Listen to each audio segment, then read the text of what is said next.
Nay, pupunta po yung boyfriend ko mamaya. Talaga, anak? Sige, paghahanda ko kayo. Sige po, Nay. Excited na ako makita boyfriend ng anak ko.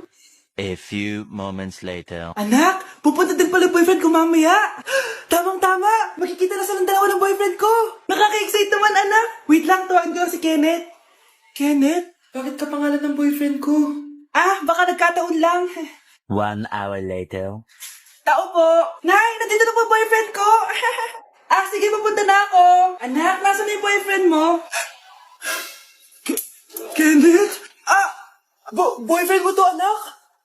Opo, Nay. Siya po yung sinasabi ko sa inyo. Ha? Boyfriend ko din to, eh. Ha? Walang hiya ka, manloloko. Lumayas ka dito. Layas.